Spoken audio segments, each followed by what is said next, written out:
Alors ce millésime 2021, on peut presque le résumer en exigeant et être éprouvant également, parce que c'est un millésime qui a commencé avec des périodes un peu de froid, donc un peu de gel, de la coulure notamment sur le merlot, également des risques de pression de maladie parce qu'il y a eu pas mal de pluie fin juin.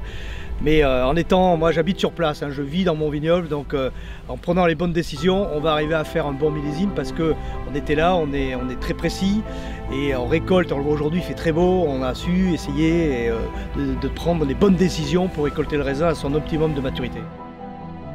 Alors un millésime qu'on qualifie un peu atypique en ce moment, mais pas si atypique de ça parce qu'on est repassé sur des dates de vendange qu'on connaissait habituellement il y a une dizaine d'années. C'est-à-dire que nous on a démarré vers mi-septembre. C'est sûr que c'est beaucoup plus tard que les 4 ou 5 derniers millésimes qu'on a connus, mais c'est dans la droite lignée des millésimes du Rhône-Nord, des vendanges de mi-septembre à mi-octobre. Là je crois qu'on retrouve un grand millésime de blanc. Et en rouge, eh bien, je dois dire que nous ne sommes pas sur le grand millésime, nous sommes sur le bon millésime qui viendra, je dirais, se positionner autour des 3 grands que nous venons de vivre. Voilà. Mais je pense que Bordeaux en a fait d'autres, des millésimes comme ça. Je pense surtout au 2014, qui me paraît être le millésime le plus proche de ce que nous sommes en train de faire. Ce qui est le plus important et le plus notable cette année, c'est évidemment le gel du début avril. Et c'est ça qui a conditionné toute l'année, parce que la vigne n'a pas réussi à refaire le retard qu'elle a eu à partir de ces 6, 7 et 8 avril qui ont dévasté la moitié du vignoble. Un épisode de gel qui a été beaucoup plus important à Moulin-Vent parce que les bourgeons étaient plus poussés, le gamay est un cépage plus précoce.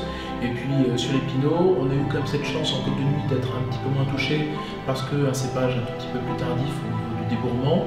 Et puis on a la particularité au domaine de toujours faire deux tailles, c'est-à-dire faire une taille d'hiver et une taille au début du printemps, donc, qui nous a permis finalement d'avoir des pousses un petit peu moins importantes et donc des dégâts de gel un peu moins importants aussi.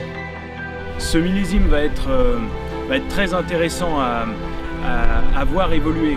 Il va falloir comparer la jeunesse de ce vin avec sa vieillesse, c'est-à-dire goûter les différentes étapes de l'évolution de ce vin. Son élevage sera très intéressant, sa garde va l'être également. Ça me rappelle 2014 comme ça, même en termes de maturité, en termes d'analyse de mes raisins, ce qu'on appelle les contrôles de maturité, dans l'alcool, dans l'acidité, dans l'acide malique, dans le pH, tout ça, et même dans la dégustation, avec 2014 qui a été récolté plutôt en octobre, pareil, ça me fait penser dans les merlots à ce millésime-là.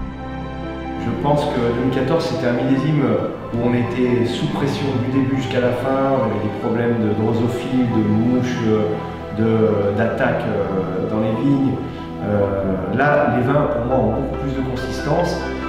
On pourrait peut-être penser à 2004, qui était moi un des premiers millésimes dans la région, qui venait après un millésime de sécheresse aussi, 2003. Donc on a un petit peu les mêmes configurations peut-être que ce millésime-là, mais j'allais dire rien de comparable sur les 10 dernières années. Je pense que ce sera un millésime qui sera très intéressant, qui passera peut-être après 18, 19 et 20 en termes de notoriété, mais dans lequel on reviendra d'ici 5-7 ans en disant finalement c'est pas si inintéressant que ça. Donc affaire à suivre.